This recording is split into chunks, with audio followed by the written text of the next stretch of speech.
Assalamualaikum warahmatullahi wabarakatuh. Perkenalkan, nama saya Mela Anggreni, NIM 2202002013, mahasiswa program studi Pendidikan Guru Pendidikan Anak Usia Dini Universitas PGRI Madiun. Di sini saya akan mempresentasikan hasil ujian tengah semester pada mata kuliah Pengembangan Kognitif Anak Usia Dini. Yang pertama, apakah pentingnya mempelajari perkembangan kognitif? Bagaimana kaitan dengan aspek perkembangan lain? Bagi kita untuk mempelajari perkembangan kognitif karena agar dapat membantu anak dalam mengembangkan daya persepsinya berdasarkan apa yang ia lihat, dengar, dan rasakan sehingga anak memiliki pemahaman yang utuh dan komprehensif. Yang kedua, agar anak mampu melatih ingatannya terhadap semua peristiwa dan kejadian yang pernah dialaminya. Yang ketiga, agar anak mampu mengembangkan pemikiran-pemikirannya dalam rangka menghubungkan satu peristiwa dengan peristiwa yang lainnya. Kemudian yang keempat, agar anak memahami berbagai simbol-simbol yang ada di sekitar lingkungannya. Yang kelima, agar anak mampu melakukan penalaran-penalaran baik yang terjadi melalui proses alamiah atau spontan, ataupun melalui proses ilmiah atau percobaan. Kemudian yang keenam, agar anak mampu memecahkan permasalahan hidup yang dihadapinya sehingga pada akhirnya ia akan menjadi individu yang mampu menolong dirinya sendiri. Kemudian keterkaitan antara pengembangan kognitif dengan aspek yang lainnya, yang pertama pada perkembangan fisik, perkembangan keterampilan motorik halus misalnya menulis, menggambar, dan motorik kasar misalnya berlari, melompat berkaitan erat dengan kemampuan kognitif.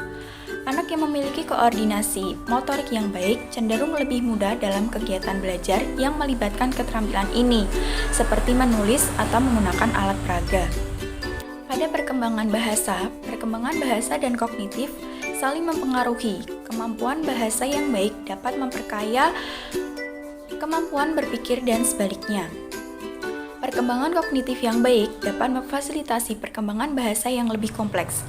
Anak yang memiliki kemampuan bahasa yang baik cenderung lebih mampu mengembangkan pemikiran dan ide mereka. Pada perkembangan sosial, kemampuan kognitif seperti empati, pengambilan perspektif, dan pemecahan masalah sosial sangat penting dalam interaksi sosial. Anak yang mampu memahami perasaan dan pikiran orang lain biasanya lebih baik dalam membangun hubungan yang sehat dan memecahkan konflik secara konstruktif. Kemudian pada perkembangan emosional, pemahaman kognitif tentang emosi dan kemampuan untuk mengontrol emosi adalah bagian penting dari perkembangan emosional. Anak yang bisa memahami penyebab dan konsekuensi emosional cenderung lebih baik dalam mengelola stres dan kecemasan serta memiliki kesejahteraan emosional yang lebih baik. Sehingga kaitan pengembangan kognitif dan aspek-aspek lainnya saling berkaitan antara satu dengan yang lainnya. Pada pertanyaan kedua, apa yang teman-teman pahami mengenai kemampuan otak dan kognitif? Bagaimana kaitannya? Kemampuan otak adalah kemampuan sistem saraf pusat untuk melakukan berbagai fungsi kognitif. Otak merupakan pusat memori, kognitif, emosi, dan semua jenis perasaan dan kognisi. Kualitas otaklah yang membedakan kualitas individu itu sendiri.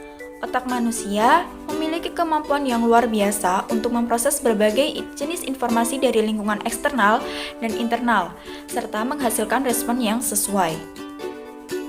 Sedangkan kemampuan kognitif mengacu pada kemampuan otak yang memproses informasi, memahami, mengingat, memecahkan masalah, dan membuat keputusan. Ini melibatkan berbagai proses mental seperti persepsi, pemikiran, ingatan, perhatian, bahasa, pemecahan masalah, dan pengambilan keputusan. Kemampuan kognitif mencakup berbagai aspek seperti daya ingat, kreativitas, pemecahan masalah, penalaran, dan pemahaman. Ini merupakan bagian penting dari fungsi otak yang memungkinkan individu untuk belajar, beradaptasi dengan lingkungan, dan berinteraksi dengan dunia di sekitarnya.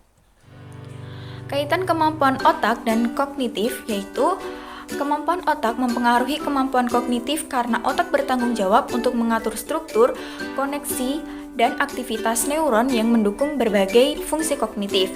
Misalnya, area otak tertentu terlibat dalam memproses informasi visual, sementara area lainnya berperan dalam mengatur ingatan dan memecahkan masalah. Selain itu, faktor-faktor seperti kesehatan otak, tingkat aktivitas dan stimulasi mental, serta faktor genetik juga berperan dalam menentukan kemampuan kognitif seseorang. Ketika otak berfungsi dengan baik dan menerima stimulasi yang tepat, kemampuan kognitif biasanya lebih baik. Pada pertanyaan ketiga, yaitu apakah persamaan dan perbedaan otak hewan dan manusia? Bisakah teman-teman sebutkan contohnya?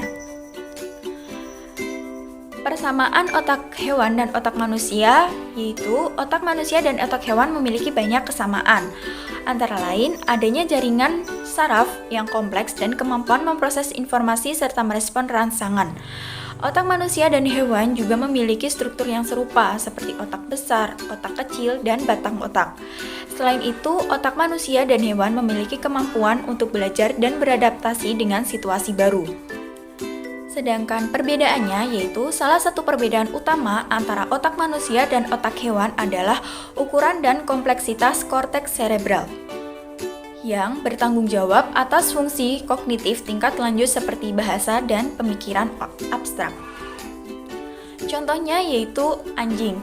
Anjing memiliki kemampuan belajar dan memori yang baik, dapat merespon perintah dan memiliki struktur otak yang mirip dengan manusia. Tapi, anjing tidak memiliki kemampuan untuk berbicara dan berpikir abstrak seperti manusia. Namun, mereka memiliki indera penciuman yang lebih tajam.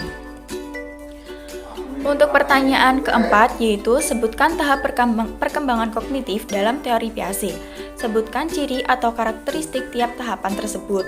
Menurut Piaget, ada 4 tahapan perkembangan kognitif, yaitu yang pertama tahap sensori motor, usia 0-2 tahun. Ciri atau karakteristiknya yaitu perkembangan skema sensori dan motorik. Anak-anak pada tahap ini belajar tentang dunia melalui indera dan tindakan fisik mereka. Mereka mengembangkan skema dasar tentang objek dan tindakan.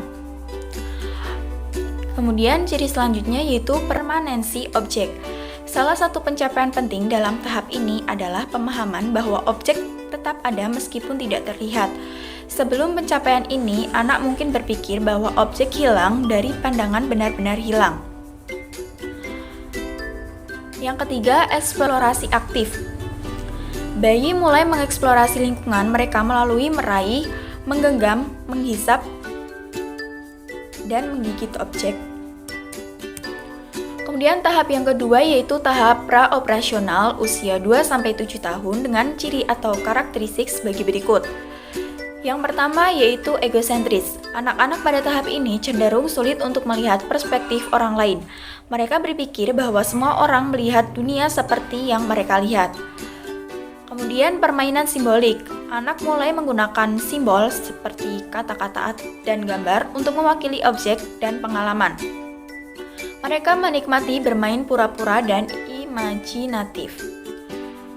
Kemudian yang ketiga yaitu kesulitan dengan konservasi. Anak-anak pada tahap ini belum memahami konsep konservasi, yaitu bahwa kuantitas benda tetap sama meskipun bentuk atau penampilannya berubah.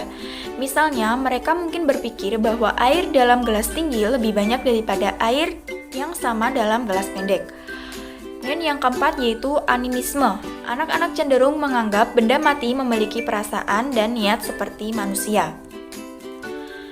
Tahap yang ketiga yaitu tahap operasional konkret usia 7-11 tahun. Ciri atau karakteristiknya sebagai berikut. Yang pertama, pemikiran logis tentang objek konkret. Anak-anak mulai berpikir logis tentang peristiwa yang nyata dan konkret, tetapi kesulitan dengan konsep abstrak. Yang kedua, pemahaman konservasi. Mereka mulai memahami bahwa jumlah atau volume tetap sama meskipun bentuknya berubah, seperti jumlah air yang sama dalam berbagai bentuk wadah. Yang ketiga, klasifikasi dan seriasi. Anak-anak dapat mengelompokkan objek berdasarkan beberapa dimensi dan mengatur objek dalam urutan tertentu, seperti dari yang terkecil ke yang terbesar. Yang keempat, penurunan egosentris. Anak menjadi lebih mampu untuk melihat dari perspektif orang lain dan memahami bahwa orang lain mungkin memiliki pandangan yang berbeda. Kemudian tahap yang terakhir yaitu tahap operasional formal usia 11 tahun ke atas.